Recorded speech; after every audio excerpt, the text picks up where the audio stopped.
when you can't forgive others, you can't forgive yourself. If you don't think you're worthy of love, you're just shutting your heart more and more. The heart is not asking for your idea of perfect self-love.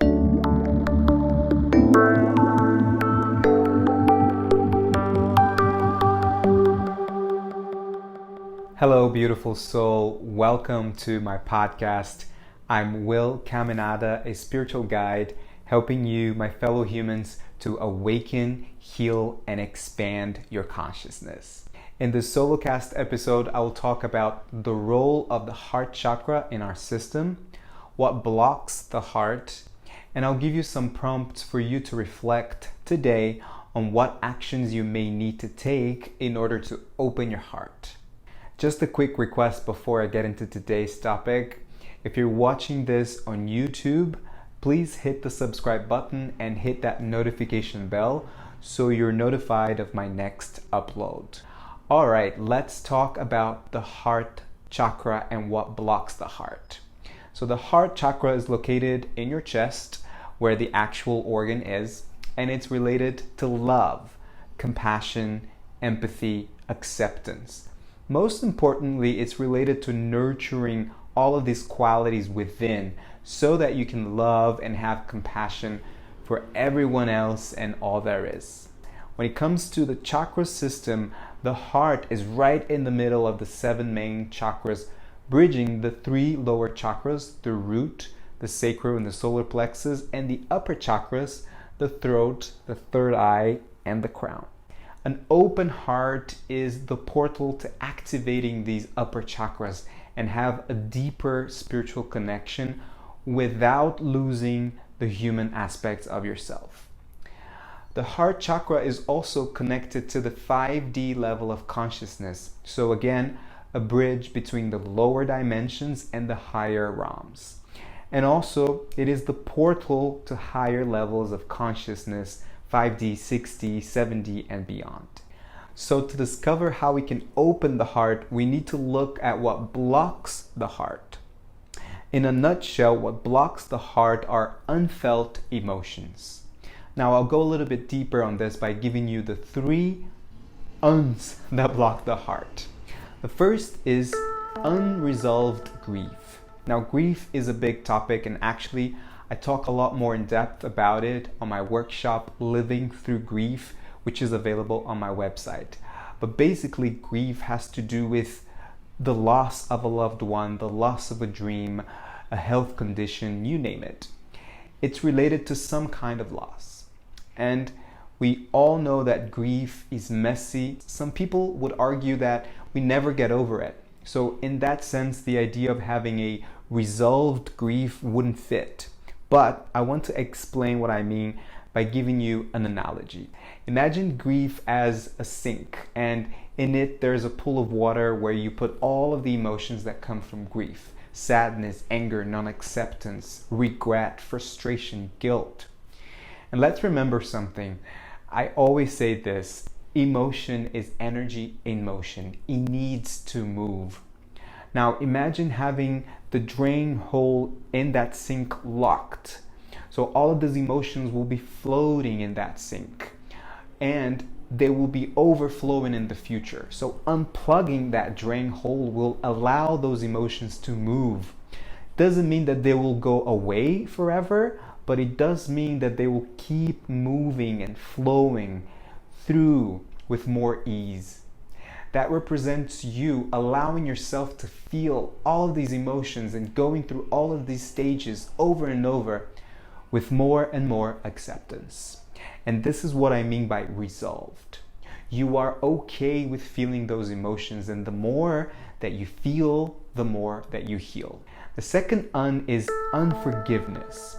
Now the topic of forgiveness again is also a big one, but the analogy of the sink applies here too.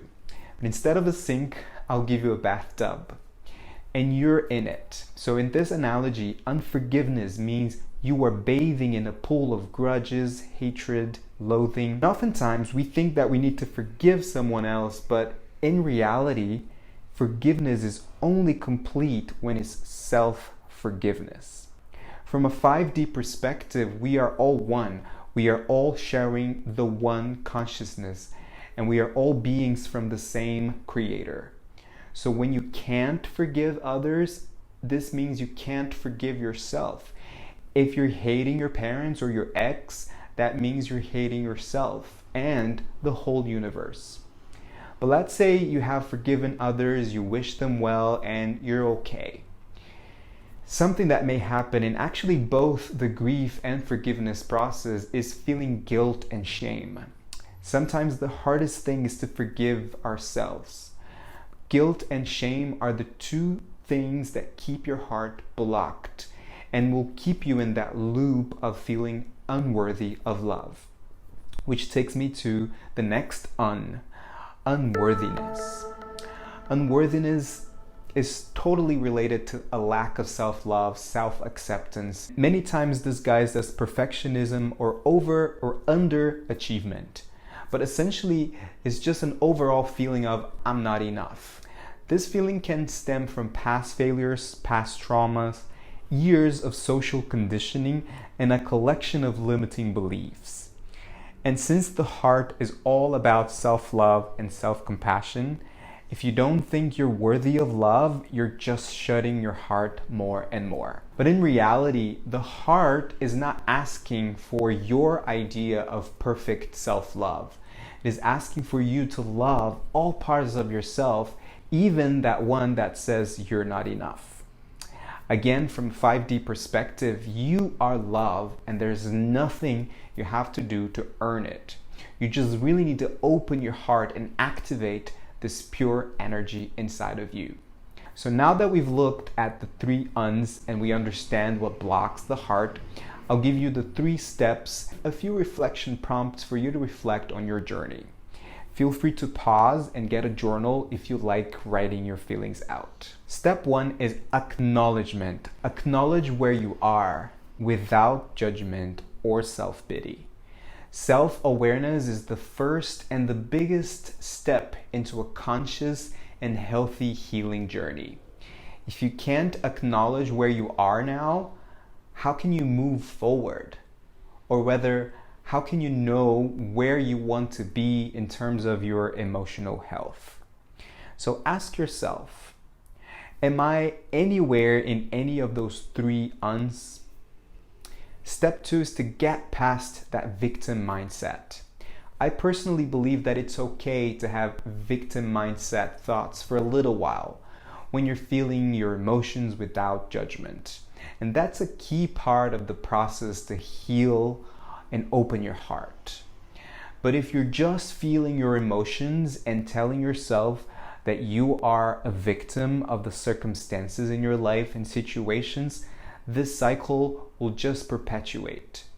You need to want to heal and to want to open your heart.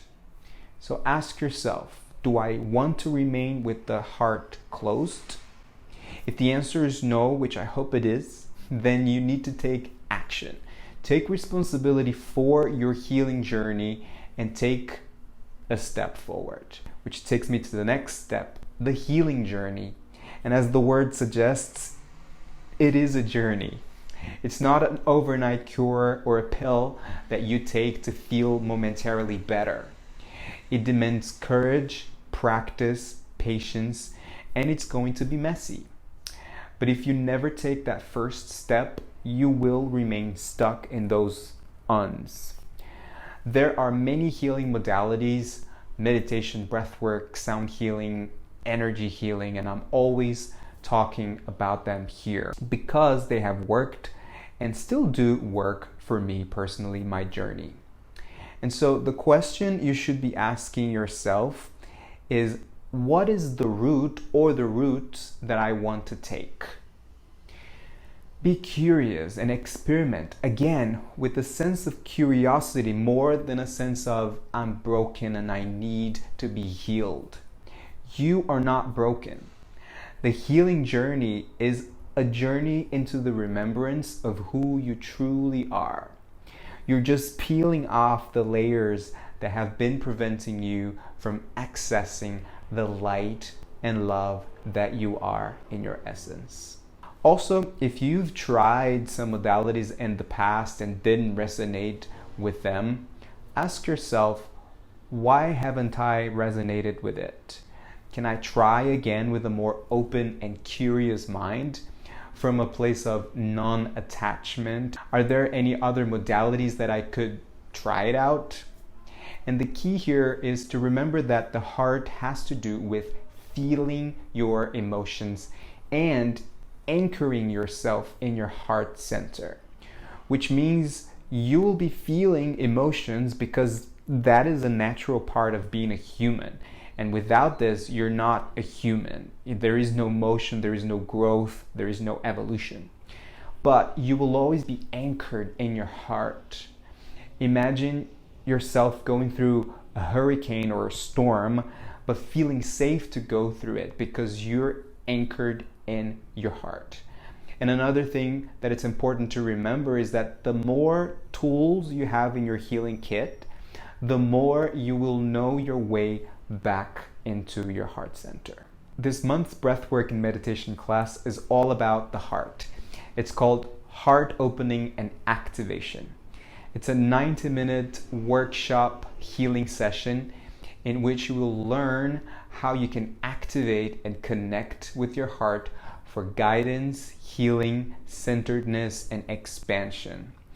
In the second half, you will experience a breathwork session that will help you heal and release dense energies in your heart for its opening. In the last half, you go through a deep guided heart activation that will enable you to remain in your heart center, even amidst any emotional turmoil. And then you will also experience higher states of consciousness. This is happening on the 8th of May. So if you're watching this or listening to this before that, you can sign up for this on my site, www.willcaminada.com/events. And in case you're watching or listening to this after that, no worries, you can still catch the recording, which works just as well on the same link.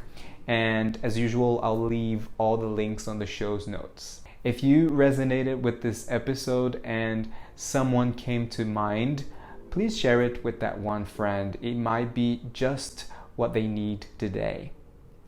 Again, I appreciate you subscribing to my channel, and you can follow me on Instagram at GuyWill, where I share a lot of content related to the expansion of consciousness, the spiritual awakening, and the healing journey. I'm also on Insight Timer, and you can find me under my name, Will Caminada. Thank you so much for your presence. And as always, keep shining your light. Keep your heart open and let love lead the way. I love you. See you in the next episode.